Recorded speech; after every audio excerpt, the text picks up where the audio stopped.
Here we go again. So I think in this video, what we're going to do is a proper step-by-step-ish how-to on how to turn a Tesla seat into an office chair. So to do that, we're going to need some tools, a little bit of courage, and obviously a Tesla seat. So my advice to find one of those would be to see if your local service center is throwing one away and ask really nicely for one. Because that's what they do with them. They're scheduled for disposal if they have to replace them. Or you can find them up to, $125 on the cheap side on Marketplace, which is what I've done a couple of times. So let's get this list together and let's do this. Here we go.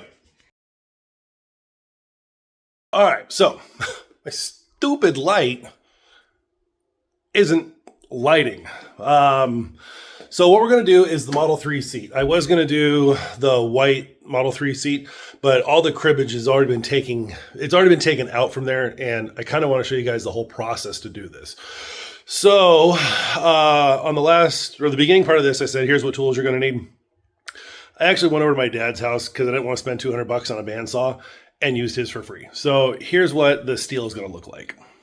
So there's more here than you need. I did enough to build 2 chairs. So here is your steel angle iron. It's 1.5 inches by 1 inch thick, and then 3/4 inch, just regular tubular steel or square steel. Pilot holes. These are done with a 27/64, and these are going to be, so we still have to take all this out, but these are going to be what mounts onto the chair like this. And there's going to be one right there. And then you're going to use the square steel to go across like that. And that's what you're going to mount your base to. It's not extremely complicated, but there's quite a few steps that you're going to need. And believe it or not, those are the only tools that you need, and a Phillips screwdriver. The Phillips screwdriver, there's one screw that goes somewhere right in here, but it's what holds this trim piece on. It's right there. So this piece has to come out first, and let's just jump into it. But I got to try to fix this light really First thing quick. you're going to do is, this is the entire pin relay for this guy. So pin 49 and 50 are going to be the 3rd and 4th one in, and these ones adjust the seat up and down. So that's important because we have to be able to get to, where are they? The mounting brackets are down in here. Well, right back there. So this comes off. Here's a better one here and right there. Wow, this light is horrible. That's better. So we got the bolt here, and then right there and here. So this adjustment arm is going to have to come off, and then the other one is somewhere back right there. So unplug all the electrical that you can. What I did, I just took a couple jumpers that I did with the Cybertruck and just stick them in there, and then a regular RC airplane battery that's 16 volts, lithium polymer, and stuck it to the other 2 bare ends, and that worked the chair. I'm not going to cut any of the electrical out of this one just because they're for sale, and if somebody wants it complete, now they have it complete.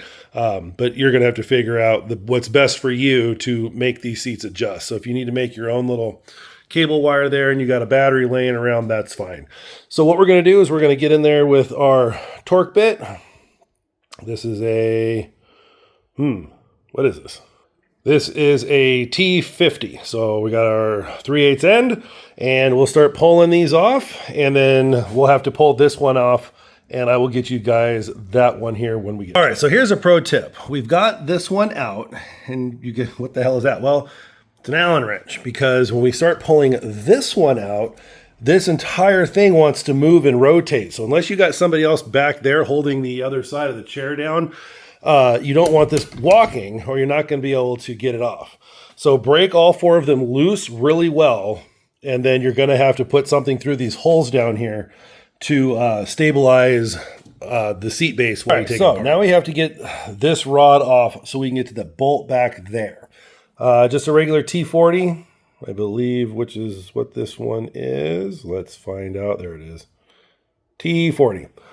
This one's going to give you a little bit of trouble just because it's really tight in there and there's Loctite on it. So just make sure you have a good grip on the chair itself and gently break it loose. You don't want to start rounding out these torque heads or your life is going to become very complicated very quickly. So we'll get set up on this. So you'll just get it in there and then a nice start to pull it down, but you're going to have to hold the seat too because you can see it's going to want to rotate. All right. So that comes off and you can tell Tesla does not skimp on the Loctite. That's really in there. So we'll set that aside. This rod now you can actually rotate this. If you grab here, you can start moving it around.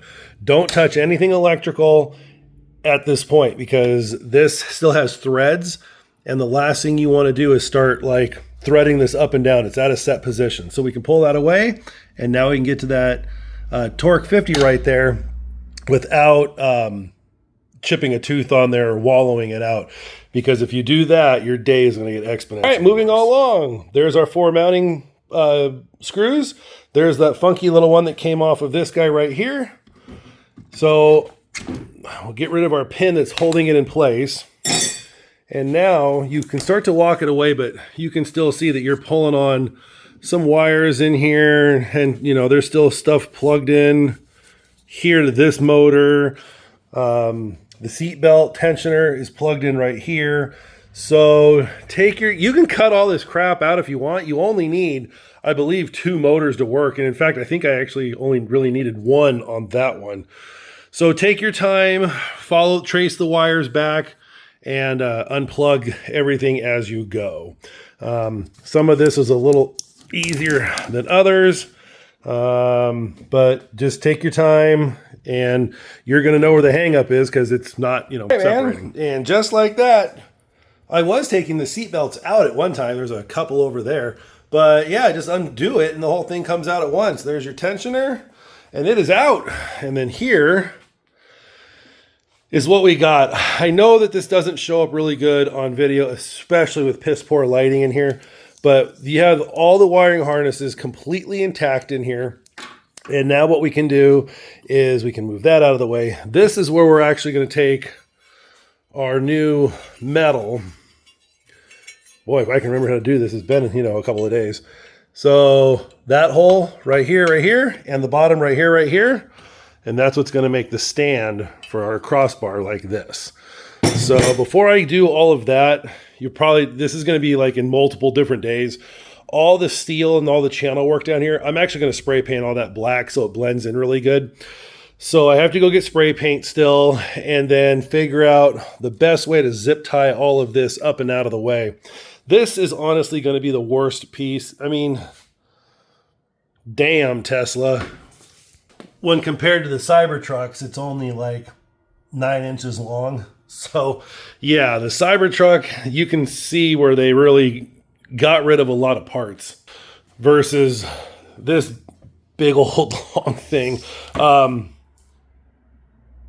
probably honestly just coil it up and zip tie it. And where the crossbars go across here, I'll probably just zip tie it to there just because whoever buys this might just want it completely intact. So we're going to go get some spray paint all this up tonight. And then what we're going to do is we have the rest of the directions right here. And it's going to show you how far out to drill. Let me get this. So these are the 2 cross members right here. These are the 2 that bolt to the actual angle iron. So we got those drilled. These are just pilot holes. They're not the correct size yet. And then these 2 holes are going to be in the middle here and here-ish. Because that, when they bolt up in here, is where the base of the chair sits, where the swivel comes down and all this, and then it sits on the feet. So I have had a few problems where I've already done all these at my dad's house. I got back and I had to re-drill several holes because the new mounting bracket didn't quite line up. So now I'm just going to do that here. Got ourselves a kick-ass little benchtop drill. So we'll just punch right through these. So spray paint. And we'll get all this mess coiled up and out of the way, and then we'll actually start the assembly. This goes really well. I'll actually get a tripod and set it up some new freaking lights while I'm at Lowe's, and this next part should be pretty good. But as far as taking it all apart, you're only going to end up with 5 screws, these 4, and the one off of this little drive piston right here. All that comes off at once. It looks like a lot. You need 2 tools. That's it. All right, so we are finally back like a week later. Amazon lost the nylocks for that, and I ordered another set, and magically the lost set appeared today. So now I have another 60 nylocks coming on the way, so hopefully that's a good problem to have. So we just finished this one, and I completely forgot I was making a video because, you know, goldfish memory, but the white one's on the operating table. Let's go take a look. All right, so this one here, we're still missing the piston for it.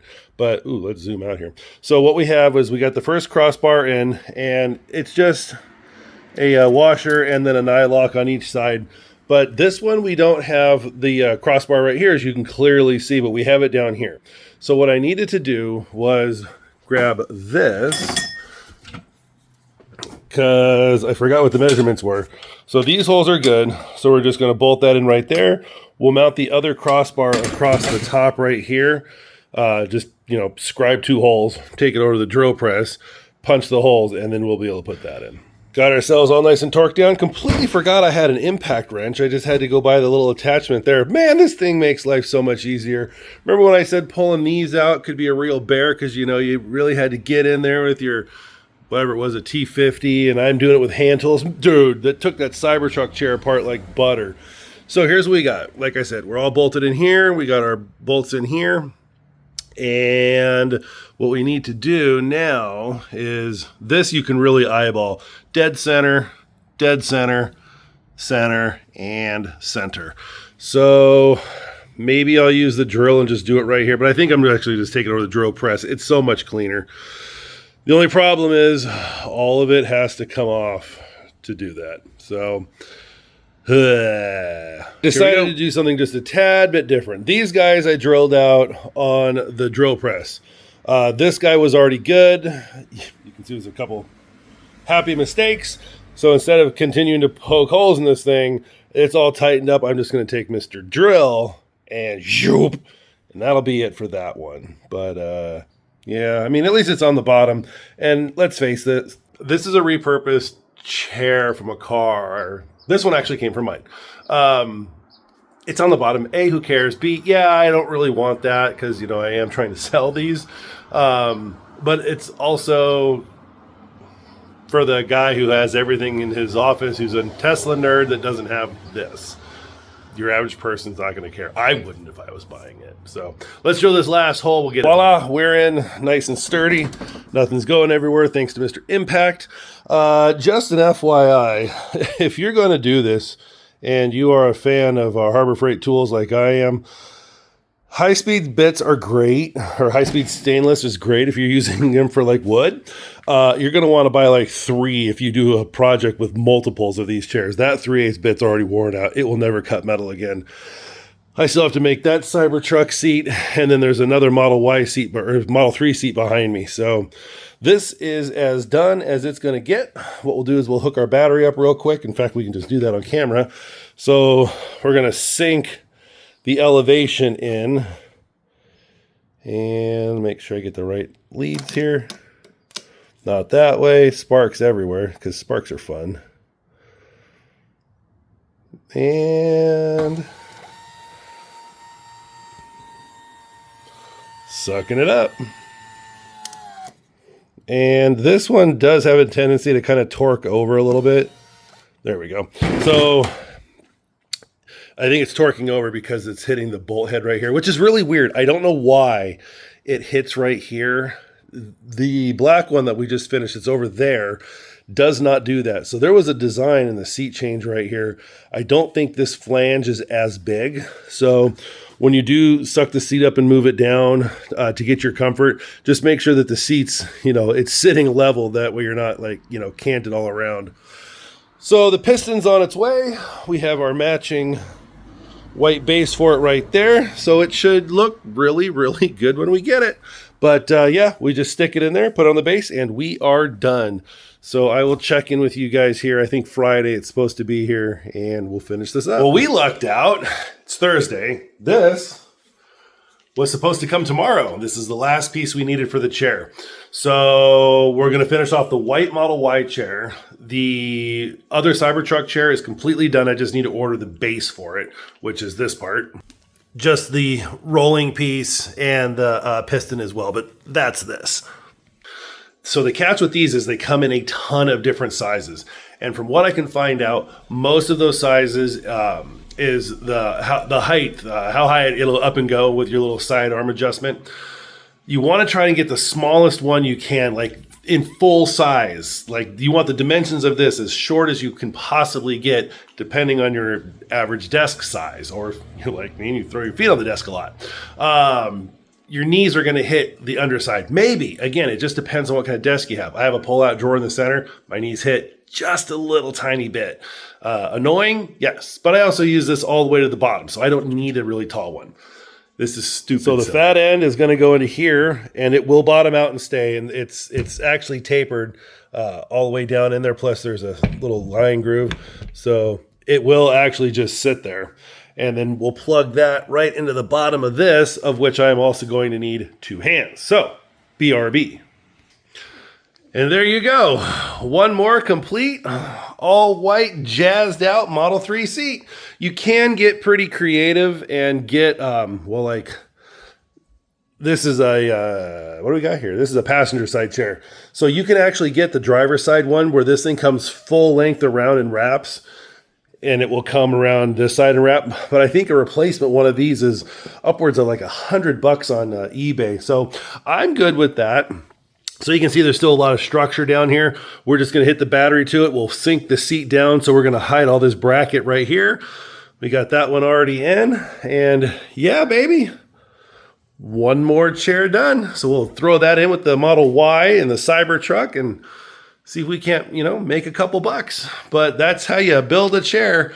I know there was a lot of repetitive information in here, and I really appreciate you guys watching. All you got to do is take your time, and they turn out really, really good. So again, guys, thank you for watching. I know this was a long video.